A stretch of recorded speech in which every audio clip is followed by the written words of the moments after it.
Hello, and welcome back to the Dungeons & Dragons Podcast UK. My name is Yasmin, and I will be the DM. Hi, my name is Samantha. I play Elora Greyvale, and she is a sorceress from the province of Nephalia.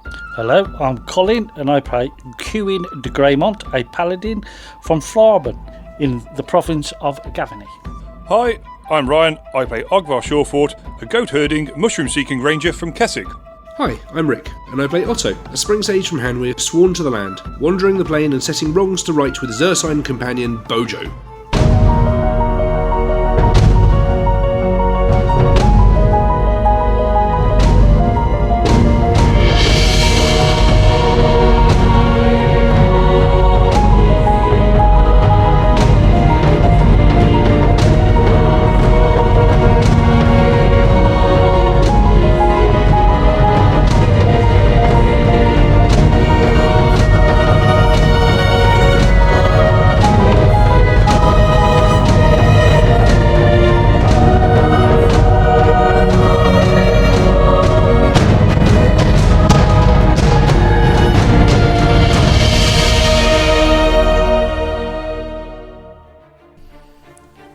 Previously, in the Secrets of the Silver City, early evening saw the party paladin playing host to a little potion popping. However, Cuin did gain their curative benefits once the strange side effects had subsided, and found himself feeling much better by morning. As the new day dawned, and with breakfast done and dusted, Ogvar was looking particularly pretty in platinum as he proudly paraded his new wardrobe item around his waist. The team knew that the absent arcanist was far too absorbed in his attempts to crack Katarina's codex to bid them adieu. So, with their steeds saddled, the six set out for Saltstone with Bojo the bear in tow. En route, Erik's attempts to feign affluence fell flat on its face, as none of his new travelling companions were fooled by his flannel or his leering laugh. Presently, after a harmonious half-day trek and some pleasant weather, they found themselves within touching distance of their destination. With a spot of clumsy clambering, what problems might they now perceive from their placement high on the plateau? Episode 129, A Bird's Eye View. Before we get started with this episode of the Secrets of the Silver City, the previous night in Jenrick's tower, the entire party levelled up to level 10. Let's take a look at what they gained. The character is Cuin de Greymont, who has just gone up a level, and he's chosen to take one level of cleric, which has improved his fortitude by 2 and his will by 2. He also gets 3 cantrips and 3 first level spells. The cantrips are light, create water and mending. The spells, bless water, divine favour and magic weapon from his war domain. And the paladin part, he's swapped one of his divine favours for bless weapon. And his hit points have gone up 8 to 81. Cool. Elora has now gone up to be a level 10 sorcerer. Her hit points have gone from 48 to 53. She gains her very first 5th level spell, of which she can cast 3 times per day. She has an extra cantrip, which is chosen as mending, and as this is an even level uplift, she has swapped out a 1st level mage armour in favour of 1st level featherfall. Rowan has now 2 extra hit points, which now stands at 26. Ogvar has levelled up and has decided to take an extra level of ranger, which has brought his HP up from 50 to 54. He has been granted the Woodland Stride feat, which gives him more mobility in difficult terrain. He has distributed six skill points, which are in Listen, Use Rope, Move Silently, Jump and Tumble. Okay, so Otto has just advanced to level 10 along with everyone else. First up, hit dice. On a d8 I rolled a 1, naturally. Now we do have min out rules, so that 1 goes to the halfway point, 4, and he gets +3 from his constitution, so he gains 7 hit points in total, going to 82. In addition to being a level 10 druid, he's also a level 8 ascetic due to his vow of poverty. This gives him a couple of other bonus abilities. He gets +1 natural armor class, and he gains a mind shielding ability, now making Otto immune to detect thoughts, discern lies, and in any way to discern his alignment. He gets +1 to his base attack bonus, taking him to +7, and he gains a few extra skill points, putting them in things like knowledge nature, spot, concentration, use magic device, that sort of thing. He gains +1 wild shape per day as a 10th level druid, now making that 4 times a day he can change his form, and in each time he uses that he can actually retain that form for up to 10 hours. He also gains 2 additional spell slots, one at 4th level, one at 5th. At 4th level, I'm probably going to have Otto memorise sometimes Wind at Back, great spell, doubles your overland movement, but also, and at the moment we're going to stay using Enhance Wild Shape, which gives him a few more options with all those wild shape choices. And on the 5th level we've got a couple of great options here, both of which I'll start using a bit more. Bite of the Were-Tiger turns Otto into a real combat monster beyond what he already is, and you've also got Control Winds, which is an amazing battlefield control spell with several uses beyond that. Bojo, the bear, of course, he also advanced. He gets a few bits himself, +2 to his hit dice, he gains evasion, gains a bonus to his armor class, his strength, and learns a new trick he can now track. I don't anticipate using that a lot, but it fits, and I think if ever we end up without our ranger, we've got someone who can serve as backup. Now, if you excuse me, now we've advanced level 10, I'm already looking forward to a level 11, so it's time to go off and kill some monsters. Catch you all soon. She's gonna say it. Well, can't get any worse, can it? Did you have to? Here we go. Well, it's a bit of flavour, isn't it? She can't unsay it. We're doomed. That's an 18 plus 1, which is a 19. Oh, nice. Okay, nice. So Esther rolled a 17 plus whatever. 17 is going to be enough to do it. So yeah, both Esther and Elora, you shut up. Didn't say a word. Both Esther and Elora are able to kind of scurry their way up the rock. They've perhaps observed you on far and figured out that, you know, you've probably found the best places to put the hands and feet. So yeah, Esther and Elora are both able to get up on top of this outcropping perfectly fine. So you're all up there with the exception of Otto, and you can see the town below. It's a good probably half an hour away. You would say another half an hour's ride, but you are greeted with an aerial view of this town. However, the town isn't the thing that catches your eye. What does catch your eye is the large black painted planks of a man of war in the harbour. The whole ship is painted black. Oh yeah, it's entirely black. It is incredibly large. You can see it has 3 main masts, along with a smaller mast to the rear on the poop deck area. It dominates the harbour. And Elora, can you roll me a knowledge nautical, please? I can. And the rest of you can roll me spot checks as well. Okay. That's a 4 plus 0, so that's only a flat 4 for Elora, unfortunately. That's 17 plus 6, which is 23 for Kewin. 23, nice.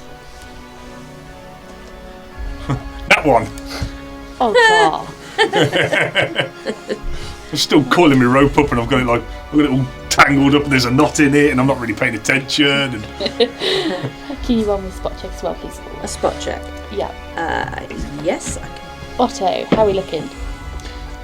Did you want my roll as well? An 8. Obviously, I'm not on the outcropping. You're not there. Oh no, you're not there, are you? No. Okay, no, never mind, ignore that. Laura? That would be an 8 plus a 7, which is a 15 in total. We've got a 15, a 26, No, 23. 23, 16, 23, and a 1. Okay, so Ogvar, you are sufficiently distracted with attempting to roll your rope up, but both Kewin and Laura, you can see the masses silhouetted against, obviously this in black, silhouetted against the blue of the water, and it's actually a decent day, so the sun it's reasonably light, reasonably strong.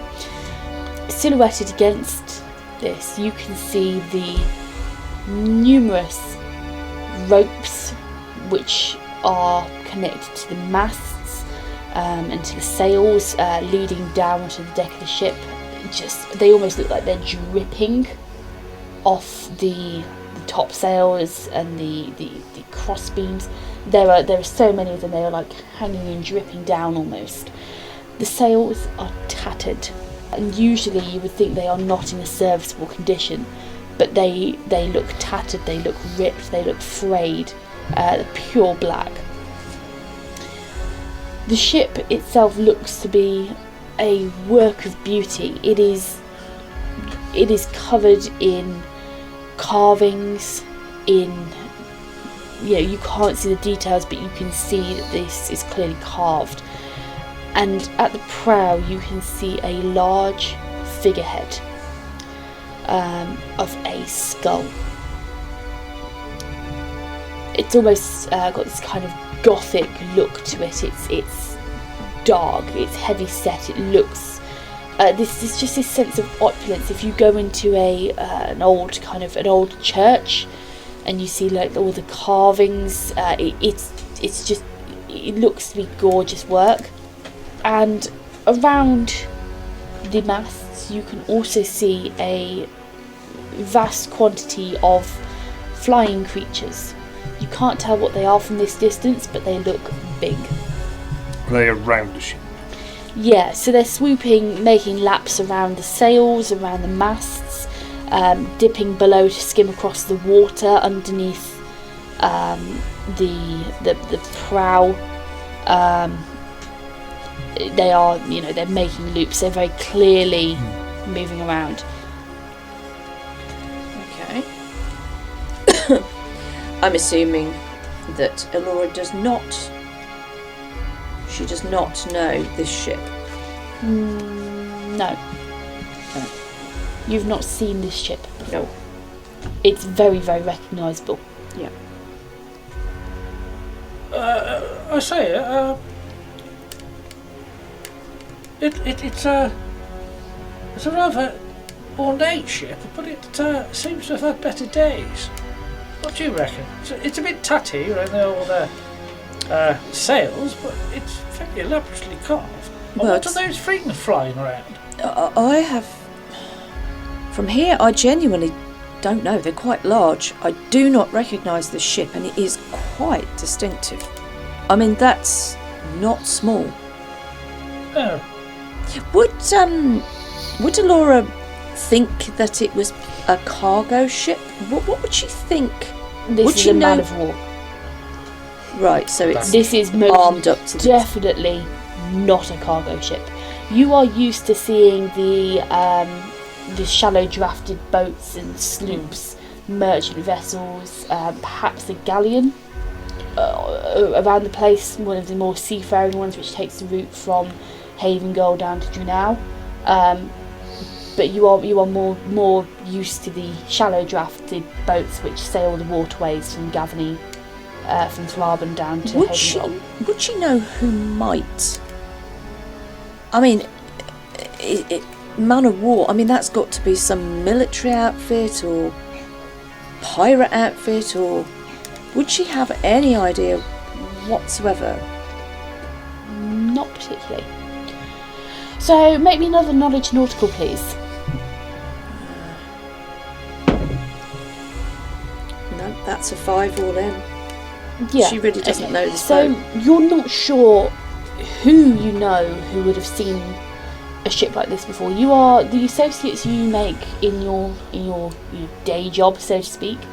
They are dock workers. They are people who run these routes constantly. The routes from Gavany to Havengull, or from Havengull on the sea round to Junau. These are the routes that you follow. And you will have always, set crews who travel this route. Casper has his own crews who work for him and who only travel those routes exclusively. So you wouldn't have any idea where to start thinking about who might have seen a ship like this. Certainly pirates do exist. However, they wouldn't have anything of this size. They're more small crews on small boats running guerrilla attacks. There is nothing really this size in the waterways. Kieran, make me a knowledge relation check, please. I mean, this type of boat would not be going up rivers. This is a seafaring boat. That's a 10 plus 2, 12. 12. Okay, so with that check on the knowledge religion, Kieran, you know, as far as you are aware, the Church of Avacyn does have its own fleet. It has its own boats. They are mostly stationed up in Thraben. They are, however, lighter crafts to move troops and men around. They always look very ostentatious, very well polished, always clean, always well kept, with pure white sails with silver filigree on them. They're very much this one specific type of ship. They are all outfitted the same. They are very, very light ships because Thraben does not have a seaport. Well, it's not one. I don't think it's one of the church's ships. And even if it was, it wouldn't be all in black. If it's all in black, I'd say we need to be a bit careful down there. Well, this is a warship. Oh yes, it's a warship. It's probably some form of man of war. But I've read about them. In the old moving the old counters and pieces around on the board in strategic lessons, but yes, I used to love those. but yes, I can't think of anybody who uses all black. It's kind of ominous. Yes, to me, I would be thinking be a bit too big for a pirate, I would say, probably. It's an interesting choice on that prow, isn't it? The Yes, skull. well, yes. Well, unless it's a Skursdag, of course. Oh. Kieran, surely they don't... Well, do you think their reach goes that far? If one set promotes light and white, surely the opposition would go the opposite direction. I totally understand that mode of thinking, that. Ogvar, you'd have probably joined them and finished detangling your rope at this point. Yeah. And just sort of finishing the last few bits, sort of coiling it around my arm. Right, okay, guys, that's all done. What are we looking at? Oh, it's a boat. Yes, it's a large black boat. It's a warship. It's not one of the churches. And Kieran was just saying that possibly, well, the church's boats are decked out in white and silver, which you'd understand. This is black. It has a skull on it, and it's... He suggested maybe it could be Skursdag? Well, I say... I mean, there's no real basis for that, but I think we should... What do you think, Oliver? Well, It's not the most inviting looking boat, is it? Well, no, I don't like boats anyway, so none of them are inviting. it's down by the town, so we'll be close to where we're going. I think we should all be on heightened alert. Esther, Yes. you got anything to add to this? Yes, I believe I do, dearie. As you can see, it is obviously offshore. A fair distance out. I would say it's quite heavy on the draft. Quite a, obviously, big boat, deep boat. Don't want to bring it too into the shallows, so I would suggest that whoever is making ships will either be travelling by air or by sea, some other mode of transport. Breaking it down, it does look quite evil. I would suggest that potentially we are dealing with something quite evil, and as the evilest thing I can think of on this plane is the Skurstag, then I would assume that it is the Skurstag. Alora groans. Yes, dearie, I know. Yes. Yes, I would suggest that we are on very much heightened alert. Okay, I reckon we should just get back down. I think I've seen enough of that boat to know that this is not going to be good news. Yes. Let's go and fill Otto in on this. He might have something to add. He's travelled around a bit. Maybe he's heard something. Right. Okay. So Let's go. Alora's going to climb back down the way she came up. Yep, you climb down. You're all going back down. Yeah.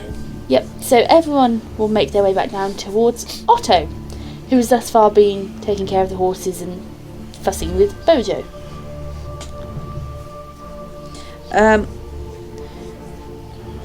Otto, Yes. I think, right, what we can see from there is obviously everything seems a bit quiet in the town, but there is, as Jenrick said, there is this huge boat. It's a man of war. It's got black tattered sails. The figurehead on the front is a skull, queuing, and I've never seen it before. I've travelled up and down on the boats, but not boats like that, and I've never seen it. I don't know where it's come from. I don't really know who it belongs to, but as Kewin and Esther kind of pointed out, they think it might possibly be linked to, well, it's not good news, so it could well be linked to Skurstag. That's our best guess. Well, that's their best guess, and I'm inclined to agree. Do you have anything that you can add? It's big. It's got many masts, and it's got flying creatures around it. Quite large ones. I don't know what they are. I can't tell from here. Nothing I could specifically add, I suspect, but would it be useful perhaps if I were to have a closer look for you? Well, I think it might be worth you actually having a look if you can. There are ways. Was there anyone on board, did you see? No, other than the creatures moving around it, swooping and diving, looked like birds, but they were big. That doesn't sound I like don't much know what fun, they does were. it? I travel the seas, and I travel on boats all the time, and this is completely unfamiliar to me. Did you happen to notice if there were normal seabirds flying around? Often these large ships have seagulls and such following them for food and scraps. Was there anything like that there? I've got to be honest, I was just focusing on the boat itself because that seems to be the main focus. It's a little difficult to notice anything else. Okay. Erik, is there a quite Yes. a well marked route into Saltstone? And don't try and guess, please. I won't. Okay. There is this main route that we have been following. It leads down into the town through the forest. I believe there might be some tracks around the back, but if you want to get a proper bird's eye view, I mean, you will be able to see more of the town from up on the outcropping. The maps were obviously dated from before the town was destroyed, so that's all I have to go on it. I have them here, and he pulls out a piece of parchment, which he's obviously had stowed away. in a pocket in the inside of his jacket, and he rolls out the map for you, and it is very clearly old, dated, and shows the town as it was when it was still functioning and not derelict, abandoned and ruined. Okay. I tell you what, it's going to take me a little while, but I'm pretty sure I could fly out there and get a real bird's eye view. And I think that perhaps rather than wait here, if you would continue on your route, I could maybe try and find you a little bit later. Does that sound sensible? That sounds like an excellent idea. I don't know what you guys think, but yeah. Oh, just be very, very careful up there. There's other things flying about. We don't want any injuries. I'll be extra careful, I assure you. I have no intention of engaging with anything by myself if I could avoid it. Any thoughts, Kewin?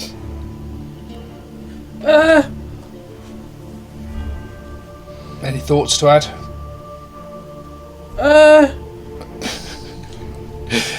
Not really. Oh, okay. Well, in which case, Bojo, do be a good lad and look after these good folks for a bit longer, will you? I'll try to be back for dinner time, and I will turn myself into something resembling a fish eagle.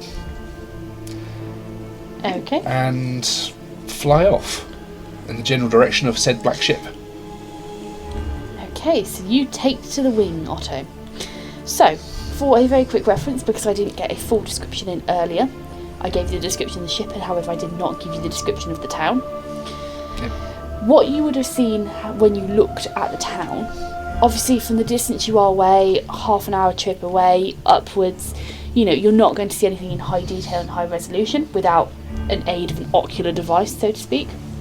However, you will see that these buildings are old, abandoned, ruined. You can see some buildings have collapsed entirely. Some look, even from this distance, look incredibly damaged. However, you do see a couple of large landmarks, one being to the north of the town, so north of the coast, closest to you. You see a large building which looks like it would have once been a church, with another large building next to it which you assume would be a house of some sort. You would assume that this would be like a town lord kind of house. They are quite big, they would have been quite opulent looking. To the eastern side of the town, so for the purposes of the definition, for any definitions going forward, the shore where the sea is will be north where the ship is. The ship is to the north of you. The church is to the south. To the east. So where you're looking at it from the outcropping, the sea's ahead of you. Yep. That is where I'm going to designate as north. It is actually north on the map as well. Okay, yeah. So the ship is at the north. The church is to the south. So it's furthest away from the shore. Yep. To the east, you have a large area of land which looks to be a mixture of sand and grass. It's somewhere in between, which looks to be, from this distance, looks to be fairly empty, a fairly open space, but also kind of an anomalous space. You would assume from Jenrick's description as well that this might be a graveyard of some sorts.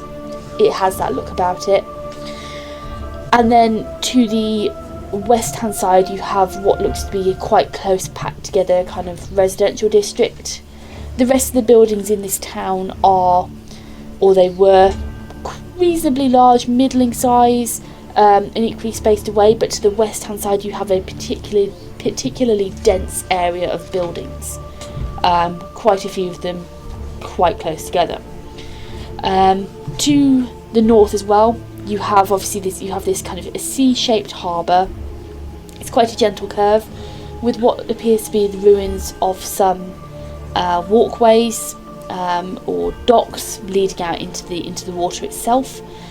And then kind of northeastern direction, the furthest outmost point of land, you can again see a couple of reasonably large buildings. not as big as a church or what you would assume to be the manor or the city lord, the town lord's residence, but they are large buildings. Would they say they were residential or? You wouldn't be able to tell from that Okay, distance. fair enough. But they are large. Certainly larger than these other buildings, which you would say are houses. Otto, you take to the wing. Caw-caw! Exactly. And you begin to make your way by air down towards the ship. So going by air, it's probably going to take you less time than it is for the rest to walk, or you can get on the horses and make their way down. But as you fly, you rise above the treetops, you two are greeted with the sight I've just described. You have obviously the town in ruins, and you have this big man of war.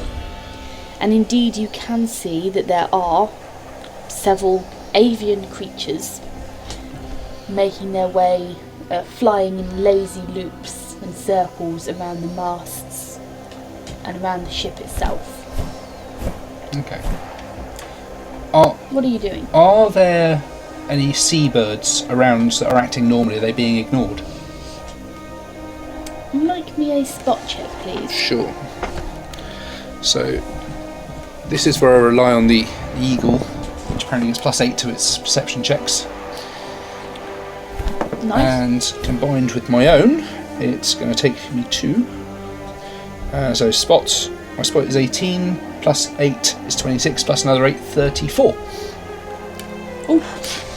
Yeah, with that spot check, you can see some form of seabirds far off in the distance, well past the ship and probably further down the coast or further out to sea. However, within the area, you cannot see any seabirds, or in fact any wildlife to speak of, in the vicinity of the town, the ship, or the bay. Well, that's slightly worrying. Okay, so my intention would be then to try and fly above the ship and just sort of hover there on the winds if possible for a little bit, moving a small amount if necessary, just looking down and see if there's anything moving on the ship, and also looking to see if I get any more detail on these flying creatures. Okay, so how high are you planning to go? Are we talking like 10 foot above? Good question. 30 foot above? I'm thinking as high as I would reasonably think an eagle might go, so a few 100 feet up at least, I'd say. Okay, so a few 100 feet up. So the ship is going to be relatively tall with the masts included. So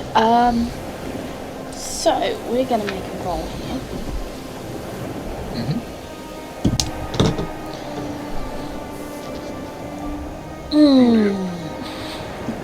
She's making a face. That's always scary. I know. So with a natural 20 plus 15, as you begin to climb and make your way above the ship, so you're going to have climbed up to, it's like 200, 250 odd foot before you reach the ship, before you get over sea. And you're helped along by those thermals hanging in the area. But as you begin to hover above the ship, you can make me a spot check. 33. 7 plus 8 plus these 18. Okay, yeah, and make me a wisdom check, please, as well. Flat wisdom. That's going to be Straight wisdom. a 17 plus 5, 22. Okay, yeah. So you have a very good view of the ship on an aerial view. It is, as you suspect, or as you've been told, and as you've seen, it is massive.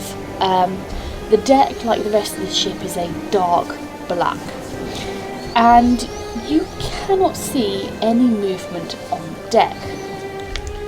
What you can see, however, is these birds, and they are avian, they are birds. They are, how big are they? Let me see. What does it say? Hang on a second, it doesn't say how big they are. They are. Tiny, obviously very, very small. Not a threat at all. They're really not very tiny. These are large creatures. They are big. I can't see a wingspan, which is annoying me. Yeah, no, they are large creatures, so they are incredibly big. You begin to sense that they... Oh, there we go, sorry, found it.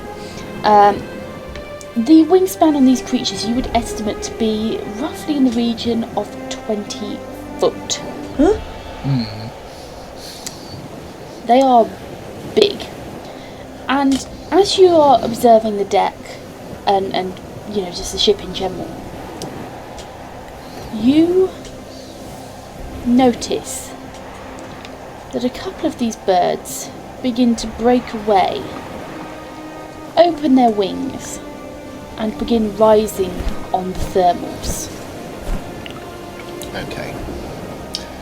I'm not going to react to initially. My plan is to use this to get as much information as possible. So as they start climbing towards me, I'm assuming that's their intent, I guess my intention will be to try and match their speed and then just a little bit more, if possible, to find out how fast they can go, and use that sort of distance to try and observe and get some sort of idea on what their capabilities might be.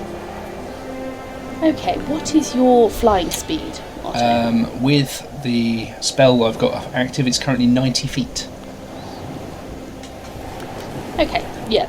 So as you begin to rise, you get pretty quick, and they are matching you. However, you start going a bit quicker, and you begin to draw away. Okay. Do they have the appearance of raptors? Do they look like birds of prey? Do they look alien? Do they have any other appendages? What am I seeing? Yeah. So they look like a giant vulture. They've got oily black feathers. They look generally dishevelled, and as you look at them, they've got this strange intelligence behind their eyes, and their eyes almost glow red. They kind of observe you with this almost alien intelligence, and they've got this very, alongside the typical kind of bold vulture head, they've got this very sharp raptor beak. Okay. And while if I just sort of gently circled while maintaining the distance, how many of these can I see in the air? Oh, wow. That's a question, isn't it? It's quite an important one.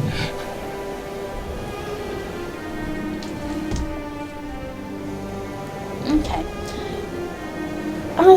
As you kind of start counting and taking stock of how many of these creatures there are, you can see approaching you or attempting to approach you, there are 3.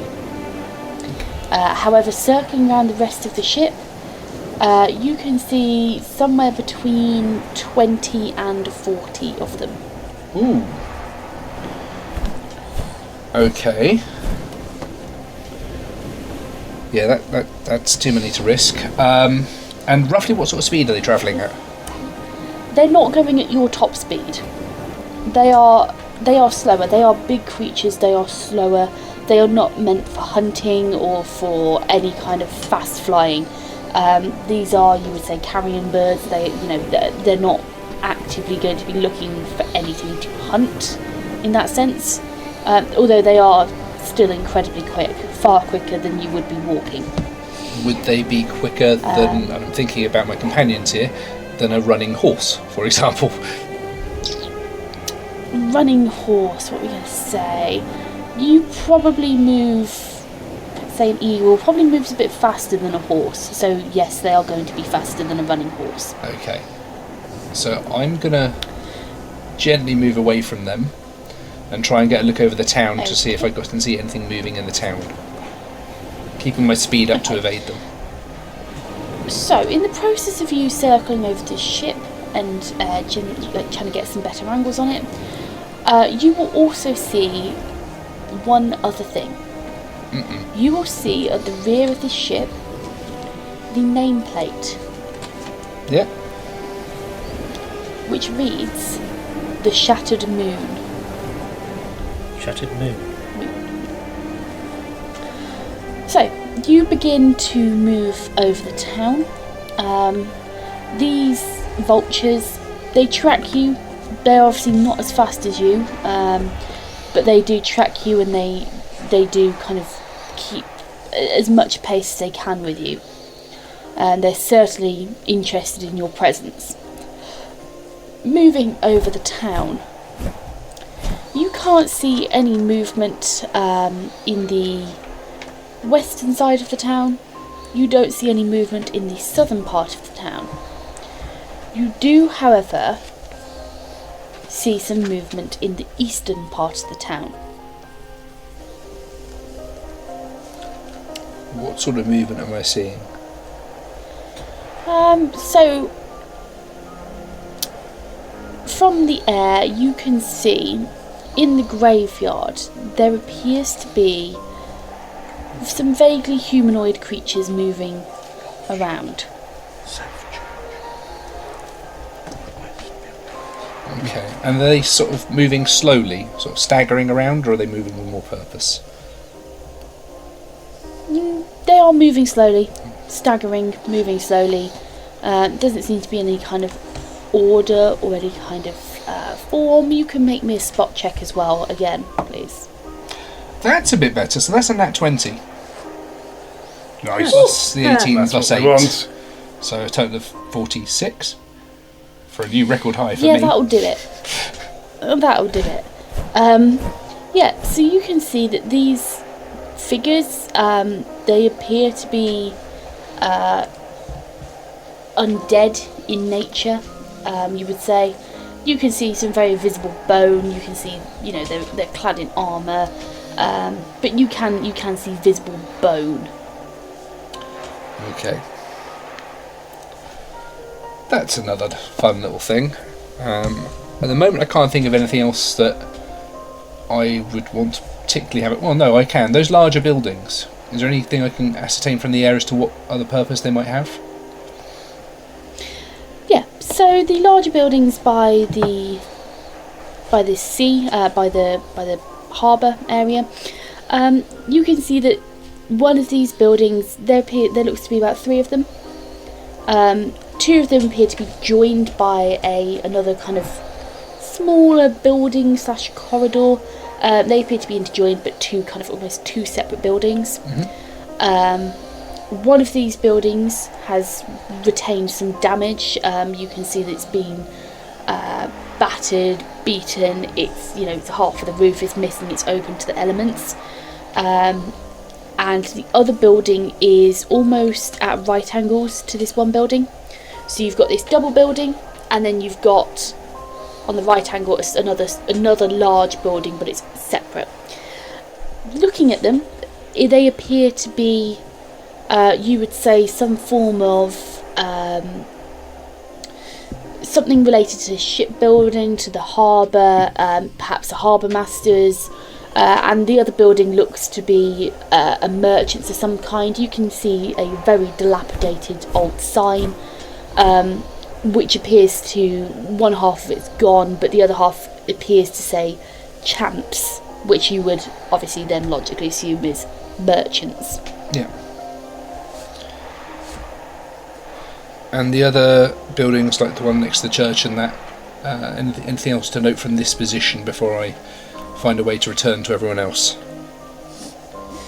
Yeah, okay, so from this position you can see that the one building, the building by the church, is what looks to be a house or a residence of some kind.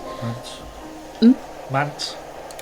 Yeah, it appears to be some kind of mansion or manor house, very much a one of the more opulent buildings in the area. It's got like a it's almost got this so if you imagine the building itself is very square in design, roughly 2 stories tall with a roof on top. It almost has kind of like a C-shaped building on the first level extending out from the left hand side, which you would assume is housing, quarters, a public office front, something like that. But it looks to be a more noble mansion. It's certainly one of the 5 biggest buildings in this town. And you certainly can see a church right next door to it. It is taller than this building. You'd say probably about 4 or 5 stories tall, including the top of it. And it's got this one singular tower, and the rest of it's just kind of like a rectangular shaped building. But it is most definitely a church, and you can see it is very, very poor condition. It too has sustained damage. It's looking rough. Okay. In which case, to return, what I'm going to do, I'm going to move out to sea. And if these things at some point do sort of lag behind enough for it to be safe, I'm going to make the attempt to go catch a fish while I'm at it, hopefully a large one, and then I'm going to go the very long way around. I'm going to circle back. I'm going to basically go back in the direction I came from, but then I'll circle back around to join these rather than go directly to where I think they might be. Okay, yeah, so you make your way over the eastern side of the town, over the graveyard, and out to sea that way. You are moving faster than these vultures. They do lag behind at some point, and by the time you've disappeared probably 100 foot out to sea, past the coast of the edge of the coastline on the eastern side, they have given up and they've returned back to the ship, you would assume. They're no longer tailing you. You can attempt to catch a fish. You can make me a survival check on that one. See if you catch anything. I will do that, mostly just in case they're still watching. That'd be my main concern. I'll make this as real as possible. Got a 7 plus 12, 19. 19. Okay. Yeah. You're able to catch a fish. It's a fish. It's probably a cod of some kind. It's got scales and fins and stuff. But you are able to circle back round to the rest of the group. By this point, you have probably been gone a bit longer than you were expecting, because the unexpected delay of the vultures. And by the time you rejoin the group, Erik, Elora, Esther, Kewin, and Ogfar, you've all reached essentially the edge of the tree line before you hit the town. And you are, I'm assuming, not going any further, and will be kind of waiting, perhaps off the path in the tree line, for Otto's return.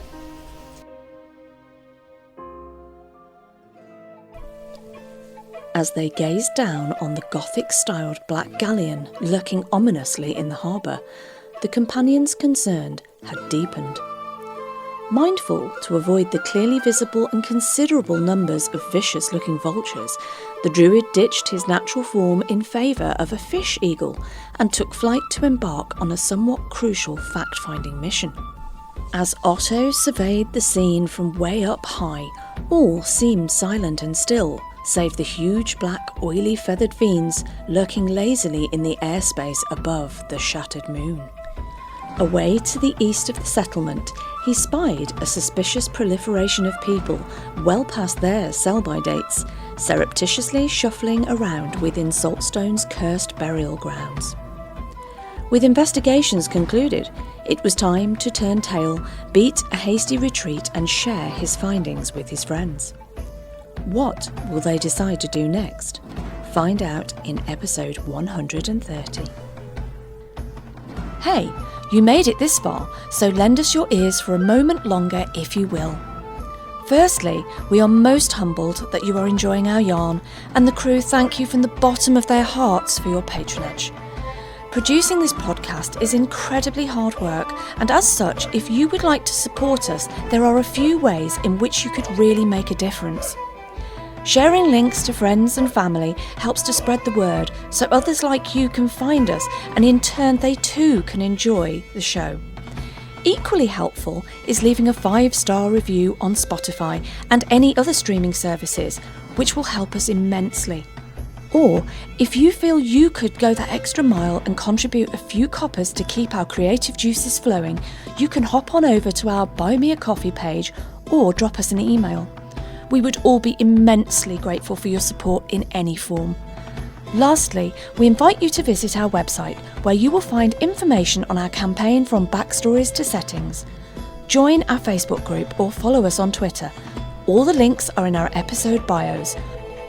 Don't forget to smash the subscribe and download buttons so you never miss the next episode. See you all again next week, folks.